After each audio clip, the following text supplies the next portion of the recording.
ತುಳು ರಂಗಭೂಮಿ ಕಲಾವಿದ ಕಾಪು ರಂಗತರಂಗ ನಾಟಕ ತಂಡದ ಸ್ಥಾಪಕ ಸದಸ್ಯ ಮಾಜಿ ಸಂಚಾಲಕರು ಆಗಿರುವಂತಹ ಅನಾರೋಗ್ಯ ಕಾರಣದಿಂದ ಇಂದು ವಿಧಿವಶರಾಗಿದ್ದಾರೆ.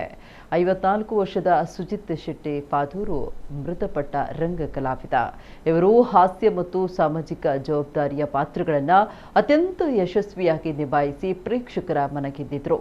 ಕೆ ಲೀಲಾಧರ್ ಶೆಟ್ಟಿಯವರ ಸಾರಥ್ಯದ ಕಾಪು ರಂಗತರಂಗ ಕಲಾವಿದರು ತಂಡದ ಸ್ಥಾಪಕ ಸದಸ್ಯರಾಗಿ ತಂಡದ ಸಮಗ್ರ ನಿರ್ವಹಣೆಯ ಜವಾಬ್ದಾರಿಯನ್ನು ಕೂಡ ಅತ್ಯಂತ ಯಶಸ್ವಿಯಾಗಿ ನಿಭಾಯಿಸಿದ್ರು. ಕೆಲವು ಸಮಯಗಳಿಂದ ಅನಾರೋಗ್ಯದಿಂದಾಗಿ ನಟನೆಯಿಂದ ದೂರ ಉಳಿದಿದ್ದು, ಇದೀಗ ತಮ್ಮ ಪತ್ನಿ ಕಾಪು ತಾಲೂಕು ಪಂಚಾಯತ್ ಮಾಜಿ ಅಧ್ಯಕ್ಷೆ ಶಶಿಪ್ರಭಾ ಶೆಟ್ಟಿ ಮತ್ತು ಪುತ್ರಿಯನ್ನ ಅಗಲಿದ್ದಾರೆ.